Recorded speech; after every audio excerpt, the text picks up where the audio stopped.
So if you were to specifically finish the sentence, my biggest fear with money is. That there's never going to be enough. Welcome to Her Money Club Stories. We do not talk about budgets, retirement, or the hustle and grind here. We talk about money, time, and energy freedom. We are here to reimagine our relationship with money, to collaborate and celebrate other women who are doing the same. Have you ever wondered what it would be like to explore your passions and monetize your skills and talents and what lights you up? Can you even make money and a living that kind of life? You can. Her Money Club allows you to explore all of the possibilities to create the time, money, and joy your heart desires deep down. Tune in as we guide you in reimagining your relationship with money.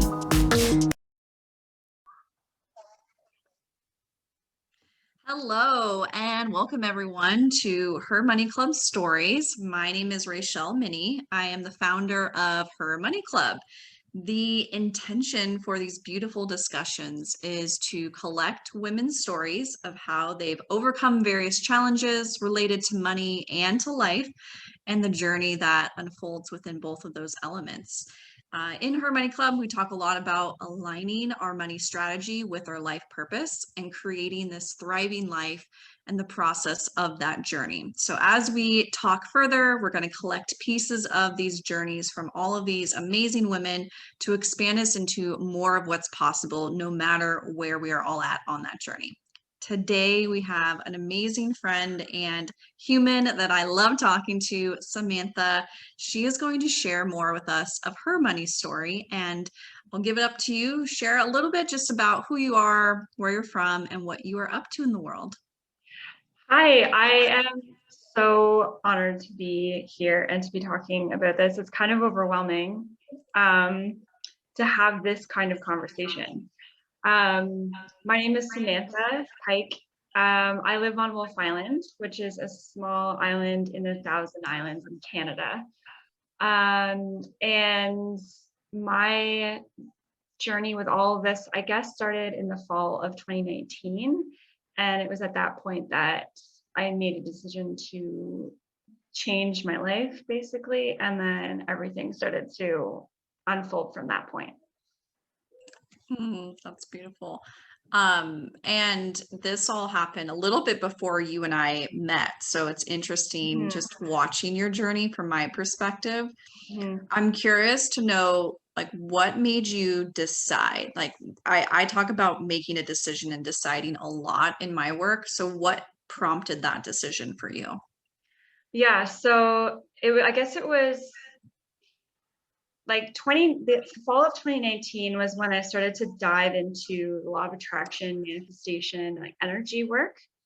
But the year prior, so 2018, I had just graduated from my behavioral psychology program, and I'd done really well. I was at the top of my class. I had all honors. Like, I worked really hard. I did really well. I was a very confusing student because I would be nominated for like awards and be nominated to join committees for the program. Like, I was such an all-star.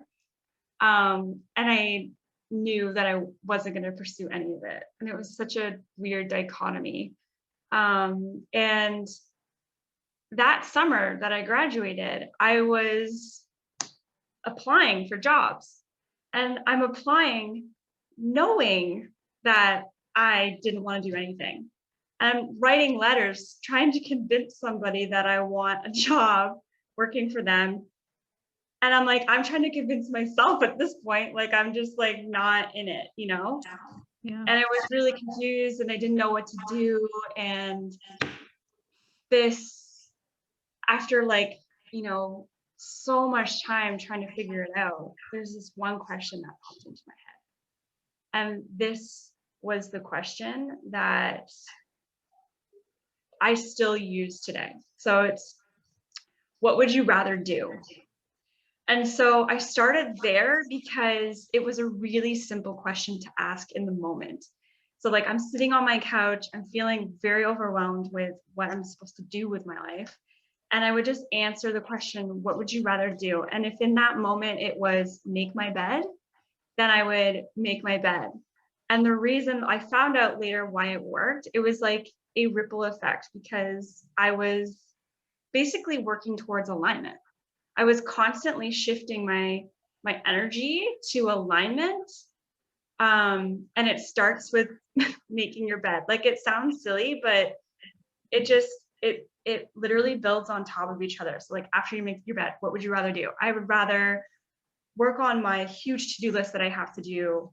Then that's what you do. So through this constant questioning of what would you rather do, I found my way into creating an Airbnb, and opportunities started popping up because I kept going with that question, what would you rather do? And, you know, my husband literally asked, we have a space, because we have rental properties. So he's like, we have a space opening up. Would you like to rent that as an Airbnb? I was like, yes. Like, these opportunities started popping up because I was kept falling on that, the answer within myself, right? Like, falling in love with that answer within myself and using that as my compass. So that was for 2018. 2018 was a really hard year. And then, so by 2019, I was like, I feel in where I'm supposed to be. Like, I feel like I'm doing things that feel really good. But okay, so I'm designing my life at this point. What do I want it to look like? Like, that was a big realization. Like, oh, I get to design this. I get to have a designer life. Okay. And then that's when I met you, and then you saw what happened to me. Yeah, so that's kind of like the backstory of it all unfolding. I love that. I've always used the quote, like, live life by design, not default. And I've had this quote with me since college, and something I've always used. My sister, who is very artistic, has created different like plaques and things for me that say that on it over time. And it wasn't like, there's been like moments in my life where that's pulled through and I'm designing my life, right? But it wasn't until the last probably 2 or 3 years that I've committed and decided to like design my life. So I feel like we're both on similar trajectories of where that's taken us over the last few years, and just seeing like, holy crap, we can truly like design our life. It's real, everyone, it's real. It's a real thing. Right. And I know we've discussed that a few times. Like, if we could just scream that kind of stuff from the rooftops and like get everyone invited in to design their life, everything would be a magical world to live in. The next question I wanted to bring up with you, because this has been really powerful for me to watch in your life as you play with different rituals. So what are some of the rituals that you enjoy with money manifestation, or anything like ritualistic related to money? Yeah, I feel like I have, so this is really cool. So fall of 2019, I keep bringing that up because it was such a very like bolded headline chapter in my life. So fall of 2019, my girlfriend was like, hey, have you heard of the Abraham Hicks? I said, I have, but like, I'm not super familiar. She's like, neither am I, but they are doing a conference in Boston. Let's go. So we went to Boston, went to this amazing conference, like so good. I'm getting chills actually just thinking about it. The next day, we went to Salem, which is a witch community. Like, it's a modern day witch community. It's been there for hundreds of years. It talks about female empowerment and generations of trying to steal or trying to rid this community of its feminine power. And what was interesting about that community is that no matter how hard they tried to fight to get rid of it, it just got stronger and stronger and stronger. And now it's like this beautiful, very empowered, feminine energy town. So we went to this town right after we saw Abraham Hicks.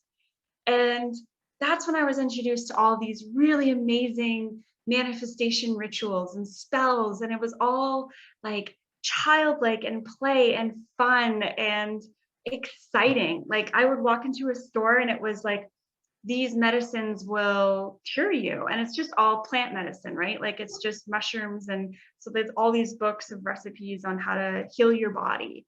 And then they'd have like wand shops. So like literal wand shops. There's one shop there that's the oldest wand shop. Anyways, so we went to these stores and we would just collect potions and collect affirmations and spell books. And I have nephews running around in the background. And so we were just collecting all these things. And some of the like, so when we came home, we cast a spell. We cast a spell for our dream home. We came to this location and we like, it sounds crazy, but we cast a spell on this property to have our dream home. And so that's one ritual that I have. I also do water. So I'll like set an intention for the water that I drink. So like every sip that I have of this water is subconsciously downloading into my brain. And I put a message across what I'm drinking to remind myself to state these feelings of abundance and to embody this powerful feeling. I also use smells, which are really helpful for me because there's certain things in human design. So some people respond better to physical senses, and for me, I guess it's smell.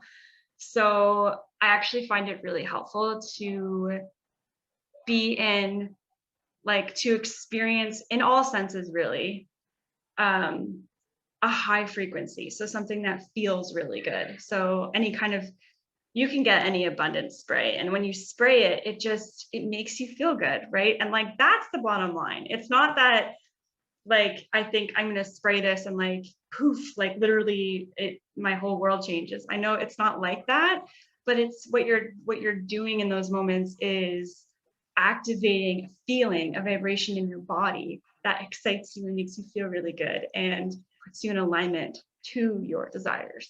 I don't know. I feel like that was.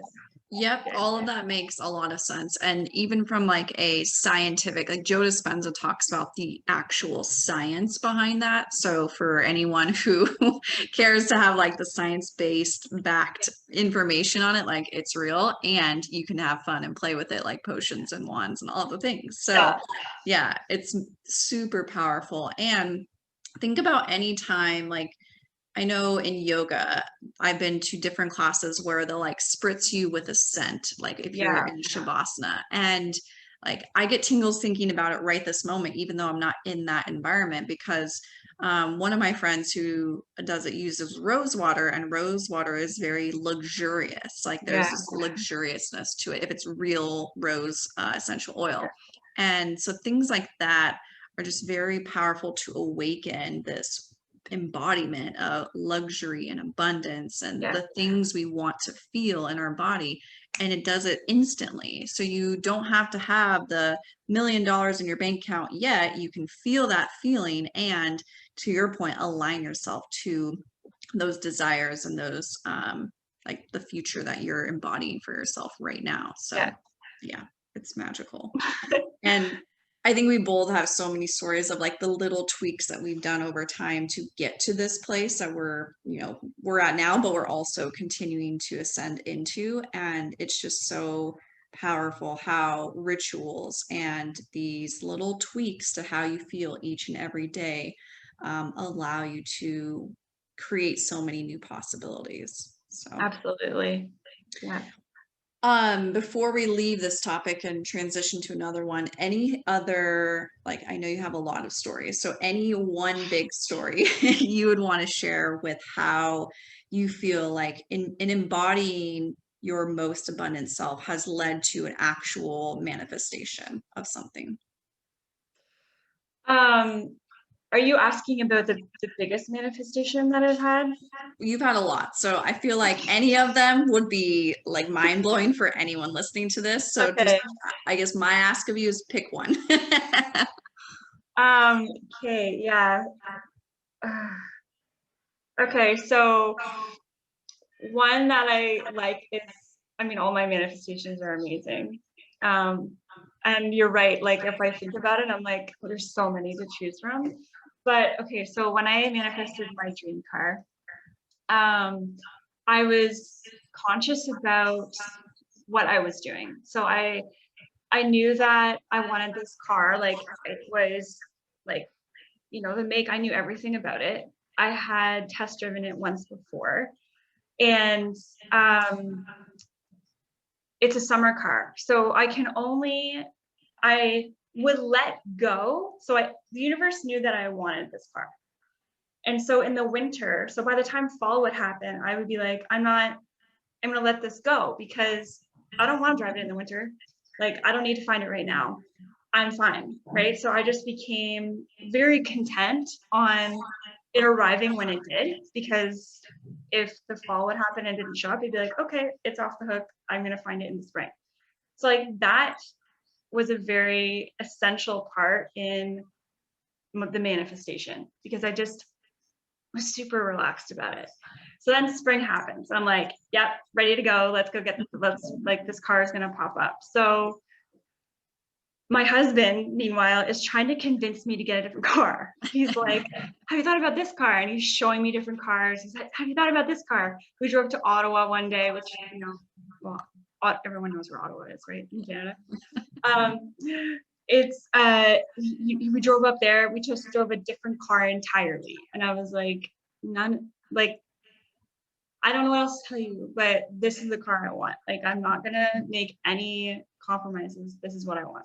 Mm-hmm. So he's like, okay, well, I want a car that we don't have to drive very far away to get to, that has very low mileage, is new, and is at this price. And I was like, okay. So the next day, my brother-in-law drove by this dealership and he's like, your car is in this dealership. So my husband runs over to the dealership and he's like, this car on their website, what had like a veil over top of it, like they were going to release this car to the public. So like this was a very special car. And so my husband runs over to the dealership, which was less than a 5-minute drive from my house. And I didn't know. So I'm on the couch and he calls me and he's like, what are you doing right now? And I could tell by his voice, I'm like, oh my God, he has my car. And he's like, what are you doing? I'm like, I'm on the couch. Why? And he's like, you need to come over to the dealership, like the Hyundai dealer, they have your car. And I'm like, oh my gosh. So I get into my car. By the way, this whole time that I've been driving my old car, every time I got into it, I would pretend it was my car. Like I would drive the shit out of it. Like I was just like ripping around corners. I was just having fun in my present car, but not because I did know that was gonna bring it to me faster, but also because I was just having fun. Right? I'm like, I'm gonna have fun in this car that I'm in right now. I'm gonna pretend that it's the car that I want. I'm gonna drive the shit out of it, and I'm just gonna like crank the tunes, and I'm just, I'm gonna have fun where I am now. And so I get into my car, my old car, and I sit and I get in the seat. I turn on this song, this like beautiful song comes on. It's very like really upbeat and like powerful. And then all of a sudden my body kind of just like gets this surge of energy and I kind of just rise in my seat and I can feel like these almost like powerful wings kind of like stretching out. And I was like, oh my gosh, this is my car. Like I'm driving to my car right now. And so we get to the dealership. I'm the third one to test drive it that day. They had like 20 people that were wanting this car. And so like, I was like, I don't even need to test drive this. Like, this is mine. Mm-hmm. And so I did test drive it, but yeah, we got into the dealership and we just made it happen. Like we worked around some things, and even selling our car, like in order for us to have this car, we need to sell our car that we had, but it was still in our driveway. Even that story is a crazy manifestation because Nick puts up the listing that night. And he's like, I don't know, should I change the price? Like he's really good at manifesting. He just doesn't know it. He's like, should I change the price? I'm like, somebody will be in our driveway tomorrow morning. So we carry on, like we haven't heard anybody, you know, we have the car listed or whatever. And somebody messages us in the afternoon, frantic, like, I want to buy your car. I need to buy your car right now. It's for my daughter. She just had a car accident. Like he tells us this whole story. Where are you? I need, you know, like he had lost cars before, like he had wanted a car and whatever. So he was really urgent that he, very friendly, very nice. And so we meet him. He's like, yep, I'll give you cash for it. Like he was just like, let's get this done. Everything was just like so smooth, so fast. And what's crazy is his daughter was with him. And based on the picture, she found out where we lived. And she came over to our house in the morning and was in our driveway. Wow. So like I said to Nick, I was like, someone will be in our driveway tomorrow morning looking at our car. Somebody was in our driveway the next morning looking at our car. Like it was, I was definitely in the flow in that moment of like, this is a manifestation I've been conscious about what's necessary in order for this to happen. And it's like totally played out, you know? And I'm paying $20 less than I was paying for my old car. Of course. Yes. Yeah. Per the process. I love Yeah. it. That's magical. Yeah. So good. Super good. It's funny in listening to these stories because I realize how much I've manifested over my life without knowing that I've manifested things. And so the power of knowing the process makes it that much more fun, for one, but two, like the unfolding is that much more curious and exciting. So I love it. Okay, we're going to switch topics here because I think this is important to address, and a lot of us don't talk about it. And it's probably a less fun topic to talk about, but it's more related to, at different points, we have different things that either scare us about money or that we maybe aren't ready for. So what has been, either currently or in your past, something that scares you about money? Despite all of this, you know, success, obviously my mindset about money has drastically changed from the beginning of my journey with this. But there's so much more that's still needs to be, that I need to work on. There's so much more, like the scarcity part. For me, it's scarcity. It's like my natural state, if I'm not aware of it, is a lack mentality. And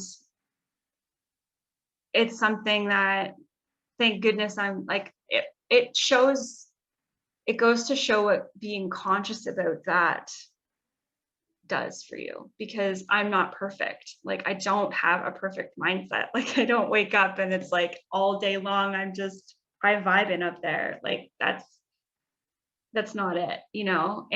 But it was this wake up call, this consciousness of, oh, wow, like my relationship with money isn't very good. I don't treat money very well. I think if money and I were dating, money would be like, you're not a very good partner. Like you constantly think that I'm never going to show up for you. Even if I do show up for you, you tell me that I'm not enough. You're insecure around me. Like money feels bad around me, you know, it doesn't feel like lit up around me. I'm saying this is like the dark place, right, of my mind. This is like the dark truth, the honesty around this lack mentality, this fallback lack mentality. So it isn't until that I start to, oh, here I go, here I start to talk about this, it's starting to run around in my brain. I'm catching it more often, and it's obviously opening up more possibilities for me. But yeah, I would have to say the lack scarcity mentality is a killer. Yeah. So if you were to specifically finish the sentence, my biggest fear with money is, That there's never going to be enough. yeah, not enoughness. Not enough. Like that I will, it's crazy. Like that I'll be poor, that I'll go without, that I'll be on this, like, it just seems so nuts when you say it out loud, but like you're just like, that I'll go without, that I'll be not okay, that I'll be unwell. Yeah. You know, Yeah. And that's like the ultimate, like, what are you up against in the contrast of manifesting amazing things, and what's the contrast of that? Because right. there's always a contrast. So I Yeah. like to bring it through because I think we all have that, and we all get to address like working through that and navigating that in our lives. So Yeah, thank you for exactly. sharing. I Yeah. appreciate that. Cool. Okay, we're gonna shift again here. Talk to me about, if you had just one thing to share with every woman in the world, just one thing that is, you feel like you figured out with the game of money, what would it be? The game of money. Well, really, it's just trust for me. It's just trust. Like, I've never gone without, despite how much I've told myself that, or warned myself, or tried to prepare myself for that. It's never happened. Like, I've always been okay. I am always going to be okay. That not only the universe has my back, but like the people in my life, like they're a part of the universe as well. Like I am fully supported all the time. And it's like anytime we're manifesting something, there's an element of doubt. And then when it arrives, you're like, why did I ever doubt that? So there's a lesson in that, and that it's just trust, right? Like riding that wave of trust, and it will work out.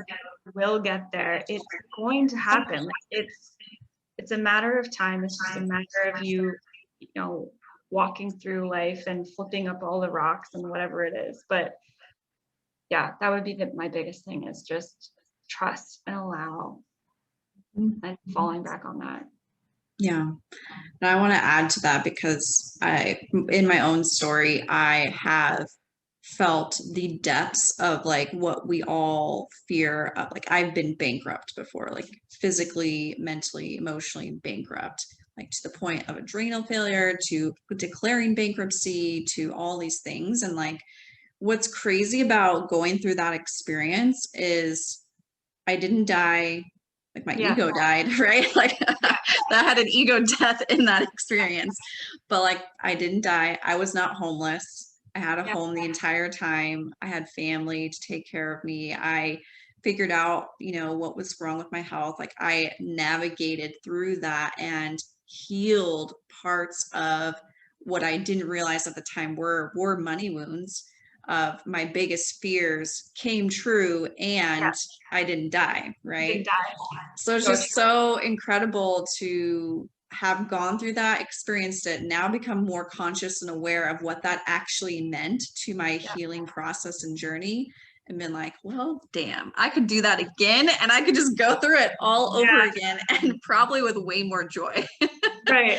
Because it's just wild, the fears that we have of something bad happening to us, but it's all working out for us. Yeah, it's always working out. It's always working out for you. It's always working out. Like I had a similar moment, and it was the year of 2018, where I was really trying to figure out what I was going to do with my life. And I had like nothing in my bank account, and I would not eat lunch because I couldn't afford it. I would eat dinner because my family would eat dinner together. So I would just eat from what they were eating. My sister found out, and she was like, I'm just gonna like get you lunch. I'm like, but like that is exactly the to your point of like the universe taking care of you in those moments, right? Like you think that you are dying, but really it's like I still had a house, I still had somewhere to sleep, I had food, like I was still fine.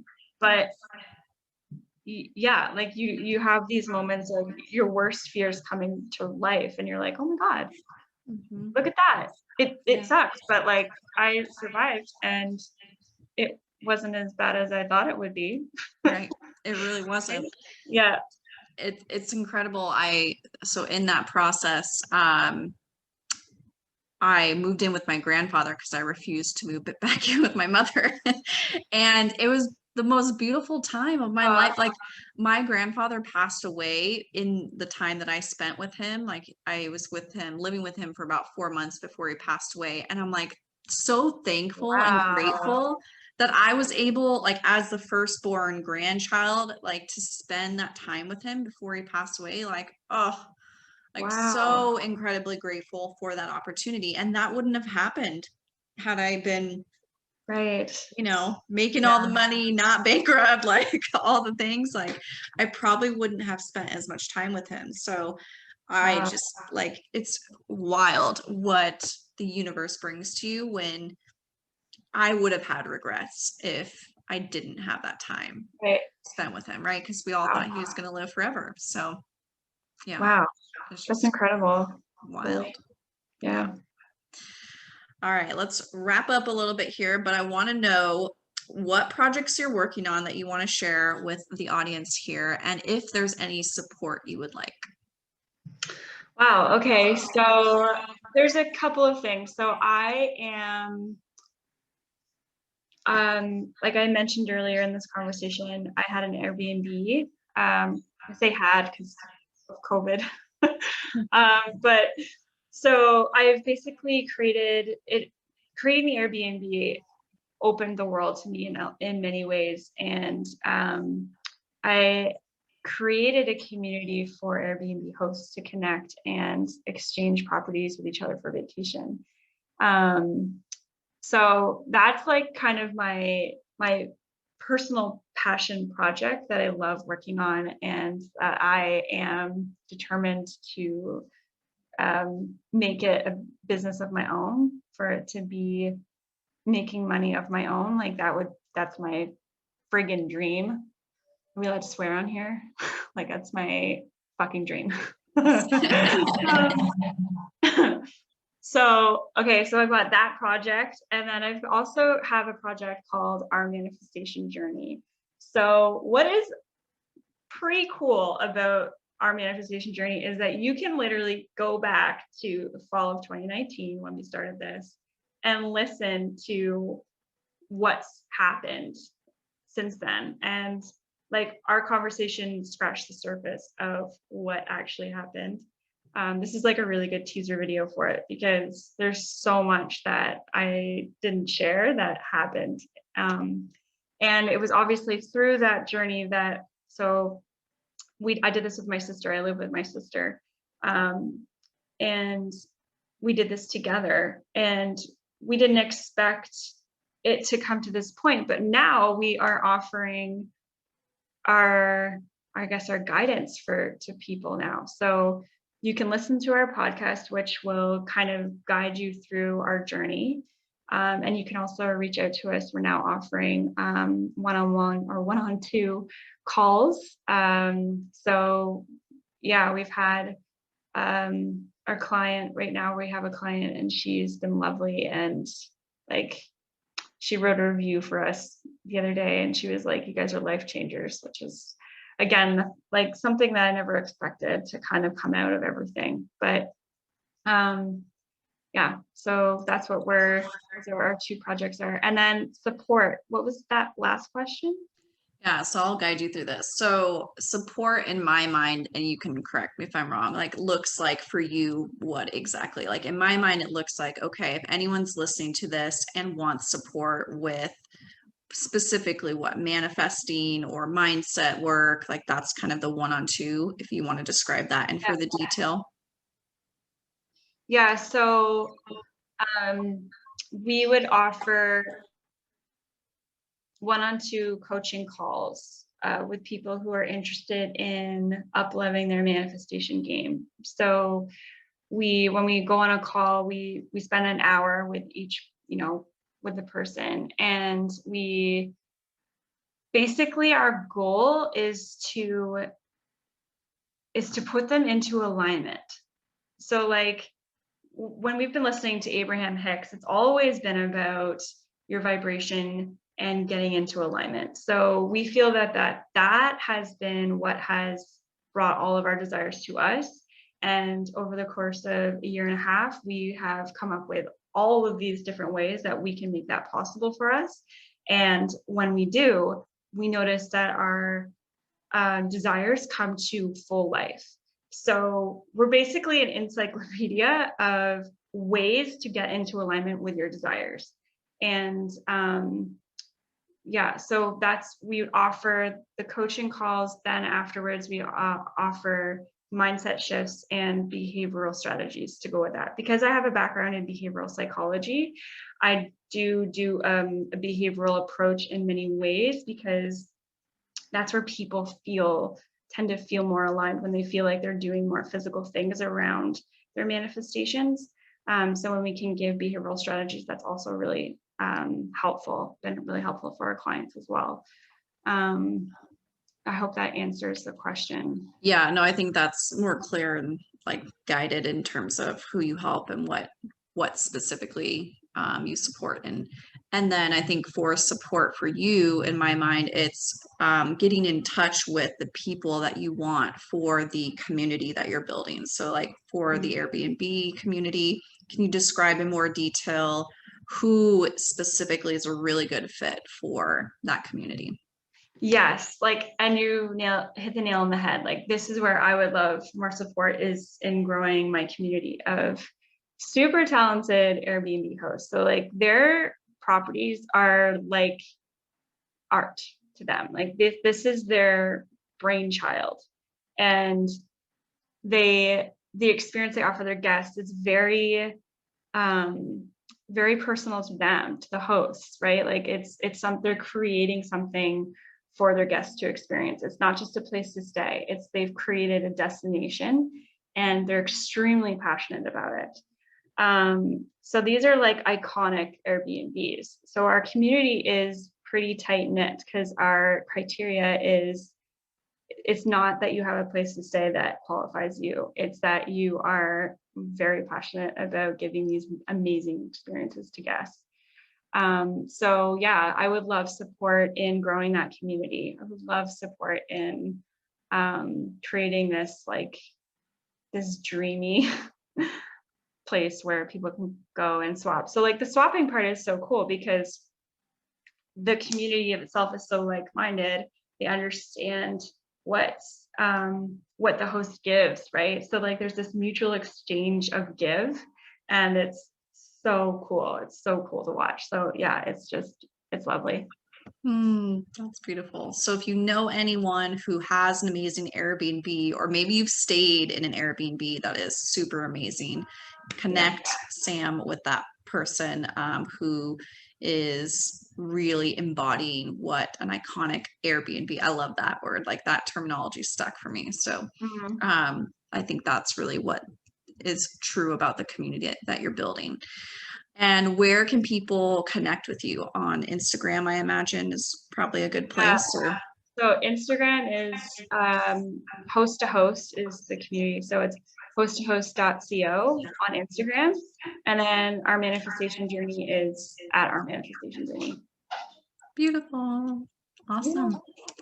Well, thank you so much for being here today, Sam. I appreciate. Oh, hello, Lovely. And special end of day guest. Cheers. Yeah. This is, I don't know if you're gonna, this is the other half of OMJ. Yes. We are the OMJ sisters. We are. It's such a fun name. Yeah. Are you guys talking about OMJ? Yeah, we're just literally finishing the call. I thought you were talking about host to host. We did. Oh. Both. Wow, we have you for both? That's pretty sweet. Mm-hmm. No, this is something else. I'll tell you about it. Okay, bye. Okay, bye. Bye. Thanks everyone for listening in. And thank you, Sam, once again. I appreciate you sharing your stories and manifestations. Oh, thank you for having me. You're welcome.